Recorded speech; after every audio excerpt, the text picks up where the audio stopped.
በስመ አብ ወወልድ ወመንፈስ ቅዱስ አሐዱ አምላክ። ኅዳር 12 በዚች ቀን ለሰው ወገን የሚያዝንና የሚራራ በእግዚአብሔር ጌትነት ዙፋን ፊት ሁልጊዜ በመቆም ለፍጥረቱ ሁሉ የሚማልድ የመላእክት አለቃ በሰማያትም ለሚኖሩ ኃይሎች ሁሉ አለቃቸው ለሆነ ለቅዱስ ሚካኤል የበዓሉ መታሰቢያ ነው።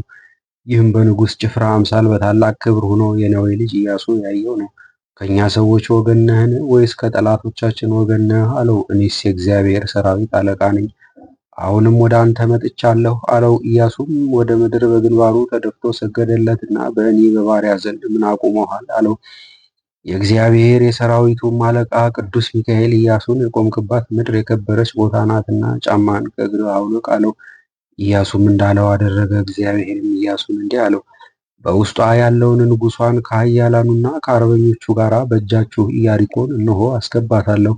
ይህም የከበረ መልአክ ከቅዱሳን ሰማዕታት ጋር በመሆን ገድላቸውን እስከሚፈጽሙ የሚያጸናቸውና የሚያስታግሳቸው ነው። ስለዚህም ስለ ልዕልናውና ስለ አማላጅነቱ በየወሩ በ12 ቀን ለመታሰቢያው በዓል ተሰራለት።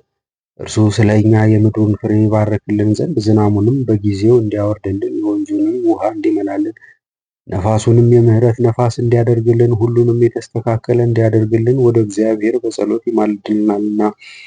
እንዲህም ሆነ። የእግዚአብሔር ወዳጅ የሆነ ስሙ ዱራታዎስ የሚባል አንድ ሰው ነበረ። የሚስቱን ስም ቴዎብስታ ነው። እርሷም ሁልጊዜ ያለማቋረጥ የዚህን የከበረ መልአክ የሚካኤልን የበዓሉን መታሰቢያ ያደርጉ ነበር። ከዚህም በኋላ በሀገር ውስጥ ችግር በሆነ ጊዜ ገንዘባቸው አለቀ። ለዚህም የመላእክት አለቃ ቅዱስ ሚካኤል ለበዓሉ መታሰቢያ የሚያደርጉት አጡ። ዱራታዎስም ሽጦ ለበዓሉ መታሰቢያ ያደርገው ዘንድ የእርሱን ልብስና የሚስቱን ልብስ ይዞ ወጥቶ ሄደ። የመላእክት አለቃ ቅዱስ ሚካኤልም በታላቅ መኮንን አምሳል ለዱራታዎስ ተገለጠለት።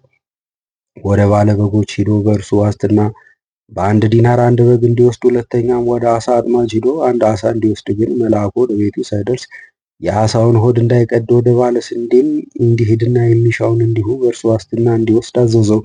ዱራታዎስም ቅዱስ ሚካኤል እንዳዘዘው አደረገ። ወደ ቤቱም በተመለሰ ጊዜ በረከትን ሁሉ ቤቱ ተሞልቶ አገኘው። እጅግም አደነቀ። የዚህንም የከበረ መልአክ የበዓሉን መታሰቢያ እንዳስለመደ አደረገ። የተራቡ ድሆችንም ሁሉንም ጠርቶ መገባቸውና ወደየቤታቸው አሰናበታቸው።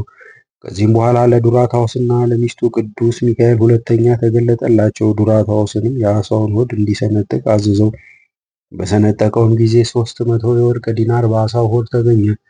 ቅዱስ ሚካኤልም ዱራታዎስንና ቴዎብስታን እንዲህ አላቸው፣ ከዚህ ዲናር ወስዳችሁ ለባለ በጉ፣ ለባለ አሳውና ለባለ ስንዴው ዕዳችሁን ክፈሉ።